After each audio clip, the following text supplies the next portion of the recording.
2021 தேர்தல் சம்பந்தமாக சுமார் 505 தேர்தல் வாக்குறுதிகள் அளித்தார். அதில் முக்கியமானது நீட்டை ரத்து செய்வோம் என்று கூறினார். ஆனால் ரத்து செய்ய வேண்டும் என்று கூறிய அதே நேரத்தில் சுப்ரீம் கோர்ட்டில் தடை இருந்தது. அந்த ஐயா கேட்குறது என்னென்னா, ஏன் பொய்யான வாக்குறுதி கொடுத்தீங்க அப்படின்றாங்க. அதுக்கு அவங்க என்ன பதில் சொல்கிறாங்கன்னா, இந்த இதுக்காக நாங்களும் கேஸ் போட்டு இது பண்ணிக்கிட்டு தான் இருக்கோம், வாதாடிக்கிட்டு தான் இருக்கோம். சென்ட்ரல் கவர்மெண்ட்டு அதை வந்துட்டு இது பண்ண மாட்டேங்குது, இது நம்ம கையில் எதுவும் இல்லை அப்படின்றாங்க. ஏன் இது நம்ம கையில் தான் இல்லை அப்படின்றது இன்றைக்கி தான் தெரியுமா? இதுக்கு முன்னாடி தெரியவே தெரியாதா? ஆட்சிக்கு வர்றதுக்கு முன்னாடி, வாக்குறுதி கொடுக்கறதுக்கு முன்னாடி அதெல்லாம் தெரியாதா? அப்போ மக்களுக்கு பொய்யான வாக்குறுதி கொடுத்து மண்டையை கழுவணும் இப்போதைக்கு அந்த மாதிரி. இப்போ 5 வருஷம் முடிஞ்சிருச்சு.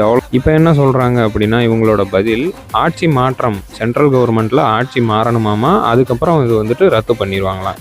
இது நடக்கிற காரியமா?